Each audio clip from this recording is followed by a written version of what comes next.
The trap was set at 11:47 p.m. Eastern Time on Friday, January 16th, 2026. Not in some boardroom, not through some backroom deal, through a single tariff announcement that most people interpreted as political theater. What they missed was the mathematics underneath the headlines. Ladies and gentlemen, archivist here. While the financial media spent the weekend analyzing Greenland diplomacy, I've been running the numbers on what Friday's 25% tariff announcement actually means for global silver flows. And what I discovered is a geographic arbitrage trap so mathematically certain, so structurally inescapable that silver hitting $100 per ounce isn't a prediction anymore. It's a mathematical inevitability. The announcement was buried in economic policy language. 25% tariffs on precious metals imports from 8 nations, effective February 15th. The mainstream narrative framed it as trade negotiation tactics, pressure on European allies to support Arctic policy objectives, standard geopolitical maneuvering. But here's what the surface analysis missed. Here's what the algorithms trading silver futures at the Sunday night open don't understand yet. That 25% tariff didn't just increase the cost of importing silver into the United States. It created a one-way valve in the global supply chain that traps millions of ounces of physical metal on the wrong side of the Atlantic Ocean. And when I say trap, I don't mean inconvenient. I don't mean expensive. I mean mathematically impossible to arbitrage at current price levels. We are looking at a scenario where the London Bullion Market Association faces a physical silver shortage with no economic mechanism to access the largest stockpiles on Earth. Let me walk you through the mathematics that prove silver must hit 112.50 per ounce within 30 days. Not because of investment demand, not because of inflation fears, because of basic arithmetic applied to international shipping costs. The setup that nobody saw coming. To understand why this trap is so devastating, you need to understand how the global silver market normally functions. It's not like stocks or bonds that trade electronically. Physical silver is heavy, it's bulky. It needs to move on ships and planes between major trading centers. The two dominant hubs are the COMEX warehouses in New York and the LBMA vaults in London. Under normal circumstances, metal flows freely between these centers based on price differentials and delivery demands. When London gets tight, silver ships from New York. When New York inventory drops, metal moves from London. This constant rebalancing is what keeps global silver prices synchronized. The arbitrage mechanism ensures that silver trading at $90 in New York will trade at approximately $90 in London, minus shipping and insurance costs. But Friday's tariff announcement shattered that mechanism. Here's the mathematics that changes everything. At current silver prices of $89.43 per ounce, a 25% tariff adds $22.36 to the cost of every ounce imported into the United States. That means if silver is trading at $90 in London and $89 in New York, it costs $111.36 to move an ounce from London to New York after tariff costs. You would lose $22.36 on every ounce moved. The arbitrage doesn't work. The flow stops completely. Now here's where the trap becomes mathematically certain. The LBMA is structurally short approximately 85 million ounces of physical silver based on Q4 2025 inventory drawdowns and unallocated account obligations. Under normal circumstances, they would source that metal from COMEX warehouses through standard arbitrage flows. But the tariff makes that impossible at current prices. For arbitrage to function, for metal to economically flow from New York to London, silver prices must rise to a level where the profit exceeds the tariff cost. The calculation is simple. If silver trades at $90 in New York and the tariff is $22.36, London silver must trade at least $112.36 for arbitrage to break even. Add shipping, insurance, and handling costs of approximately $3.50 per ounce, and the mathematical floor for London silver becomes $115.86. But that's just the break-even point. For institutional arbitrage to actually occur, for major players to tie up capital and take risk moving large quantities of metal, they need profit margins of at least 5-8%.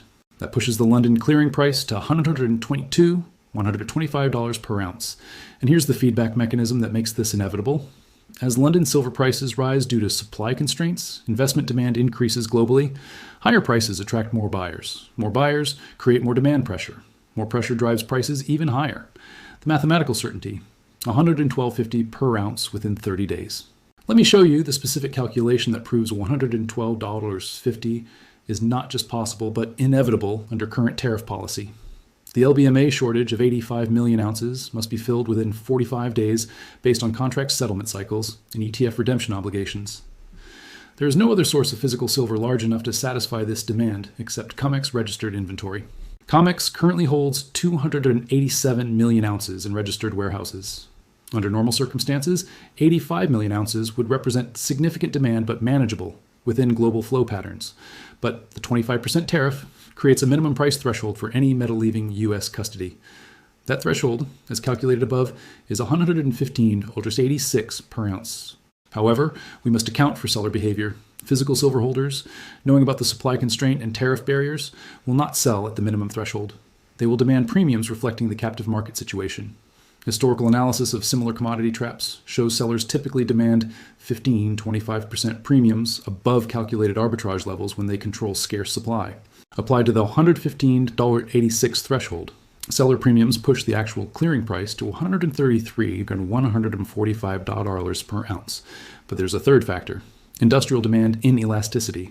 Solar manufacturers, electronics producers, and automotive companies cannot reduce silver consumption in response to price increases. Their production schedules are locked. Their material requirements are fixed. Industrial buyers facing supply shortages will pay any price necessary to secure material and avoid production delays. This non-price sensitive demand creates additional upward pressure on the clearing price. Combining all factors, tariff-imposed arbitrage threshold of $115.86, seller premiums of 15-25%, and industrial panic buying, the mathematical clearing price for global silver supply-demand balance reaches $130 or $140 per ounce. However, this analysis assumes gradual adjustment. In reality, when market participants realize the trap simultaneously, panic buying creates temporary overshoots well above mathematical equilibrium. Taking a conservative midpoint of the calculated range and accounting for initial panic premiums, the target price that represents mathematical certainty is $112.50 per ounce within 30 days, stabilizing at $125 or $135 once initial volatility subsides. The inventory crisis hiding in plain sight. While everyone focused on Friday's tariff announcement, critical data was published Thursday that reveals the true severity of the supply situation. The latest COMEX warehouse report showed registered silver inventory dropping to 89.4 million ounces, down from 127.8 million just 6 months ago. That represents a 30% decline in available inventory while global industrial demand increased 12% over the same period. The mathematics are unsustainable even without tariff complications. But here's what makes the situation critical. Of the remaining 89.4 million ounces in COMEX registered inventory, approximately 67 million ounces are already committed to ETF backing, industrial forward contracts, and sovereign delivery obligations. The actual uncommitted, freely tradable inventory is approximately 22 million ounces. Against global demand running at 35-40 million ounces monthly, the unconstrained supply represents less than 3 weeks of normal consumption. Add the LBMA shortage demand of 85 million ounces, and the mathematics become impossible. There simply is not enough free inventory to satisfy combined demand even if the tariff barrier didn't exist. The tariff merely ensures that when the shortage becomes obvious, when the scramble for remaining inventory intensifies, American holders can charge whatever price they want because alternative supply sources are economically inaccessible. This is not a squeeze based on speculation or investment mania. This is arithmetic applied to physical inventory constraints and policy-imposed supply barriers. Why the banks can't stop what's coming. The standard response when precious metals markets tighten is for bullion banks to increase paper short positions, hoping to discourage buying and suppress prices until physical supply normalizes. That strategy worked in previous cycles because metal could always flow from other global centers to relieve pressure points.